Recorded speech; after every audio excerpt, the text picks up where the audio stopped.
Oui, j'allais rajouter un truc, je sais pas. Bah oui, qu'on est fiers. Ouais,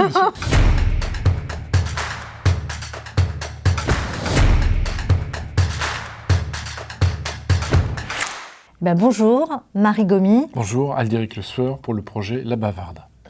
Alors Aldéric et moi, en fait, on est tous les deux membres de l'association Les Yeux Dits, qui est une association qui promeut l'accessibilité culturelle pour les personnes en situation de handicap sensoriel, c'est-à-dire les personnes malvoyantes, aveugles, sourdes ou malentendantes, et qui sont au nombre de 8 millions en France.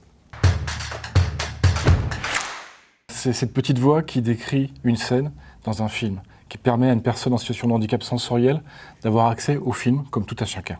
Et notre projet La Bavarde, c'est justement d'essayer de centraliser toutes ces audiodescriptions et de les diffuser n'importe où, quel que soit le support. En fait, les audiodescriptions, elles sont disséminées partout en France. Ce qu'on veut, c'est que les usagers soient autonomes, qu'ils soient équipés, eux, donc les personnes malvoyantes et aveugles. Et en fait, elles ont l'application sur leur téléphone, elles ont leurs oreillettes, elles téléchargent gratuitement l'application. Et ensuite, ça fonctionne comme Shazam. C'est le micro du téléphone qui reconnaît le son du film et qui synchronise l'audiodescription dans les oreillettes du spectateur. Ainsi, il peut accéder à tous les films, que ce soit au cinéma, à la télévision, sur DVD, en VOD, partout. Ça vient du premier projet 100 films 100% accessibles, qui était de dire on va prendre des films du patrimoine et on va réaliser des accessibilités parce que le cinéma c'est la première pratique culturelle en France, c'est un lieu d'échange, de sociabilisation et d'ouverture sur le monde et les personnes en situation de handicap sensoriel n'ont pas forcément accès à cet objet.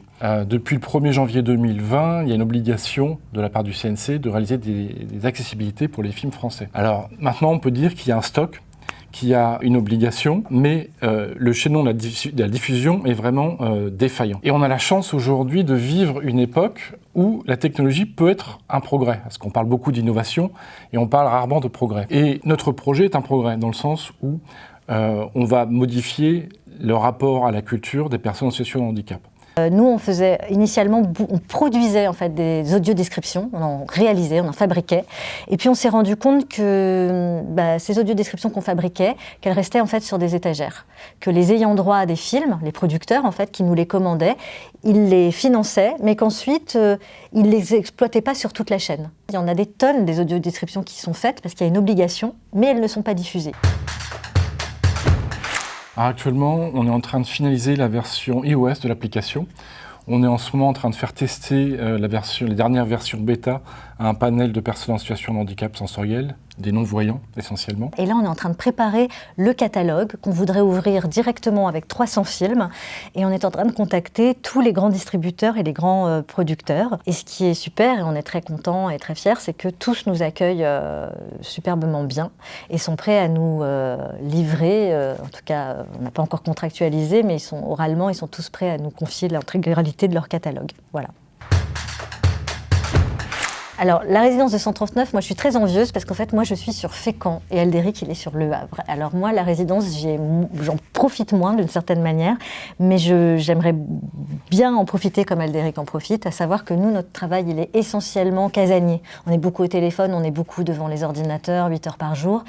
Et moi, je passe un peu du lit à l'ordinateur. Et la résidence du 139, c'est vraiment l'occasion en fait de sortir de chez soi, de rencontrer du monde.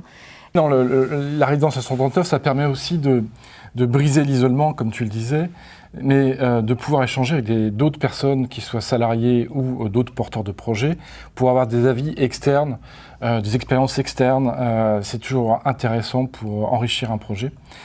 Et puis le confort de travail, c'est-à-dire il y a un silence ici qui est intéressant, il y a des installations qui sont bien, et on peut recevoir du monde éventuellement dans un cadre intéressant et central.